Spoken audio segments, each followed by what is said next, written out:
Quoi? Ce matin? Oui. On n'est pas bien? À la fraîche? Minute Papillon. Bonsoir, vous écoutez Minute Papillon. Derrière le micro pour ce nouveau flash audio de 20 minutes, Julie Bossard.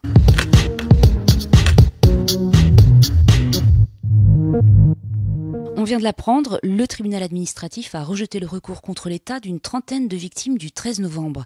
Selon elle, l'État était en partie responsable des attentats en raison de ses défaillances, notamment sur la détection des djihadistes et la sécurisation du Bataclan. Vous n'avez pas eu votre dose de mondial aujourd'hui? Eh bien, après l'explosion de joie de toute une nation, les débordements, les agressions sexuelles sur des femmes et la déception de certains supporters, on vous parle gros sous. La compétition a généré un montant record de 690 millions d'euros de mise en France, soit plus du double qu'en 2014. En hausse également, de l'ordre de 10%, le chiffre d'affaires des bars, bistrots et cafés parisiens.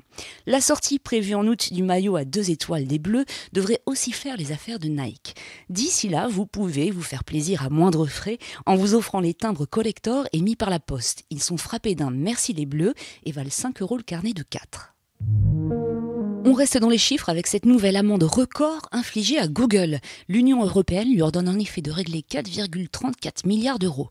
Le géant américain est accusé d'avoir abusé depuis 2011 de la position dominante d'Android afin d'asseoir l'hégémonie de son service de recherche en ligne. Par exemple en payant certains grands fabricants et opérateurs de réseaux mobiles pour qu'ils préinstallent Google Search sur leurs appareils. La société compte faire appel de cette décision.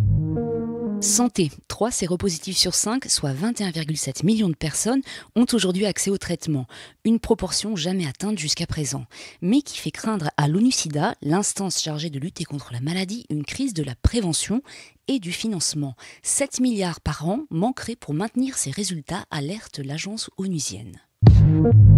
Un paradoxe en tech. Madagascar a beau être l'un des pays les plus pauvres d'Afrique, l'île dispose de l'une des connexions Internet les plus rapides au monde. Elle se hisse ainsi au 22e rang du classement établi par l'entreprise britannique Cable, devançant d'une place la France et de 4 places le Royaume-Uni.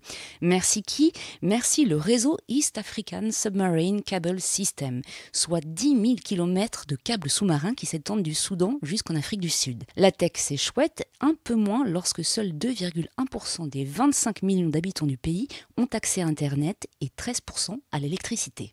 Minute Papillon, c'est terminé pour aujourd'hui. Vous retrouvez demain à 12h20 Anne-Laetitia Béraud pour de nouvelles infos.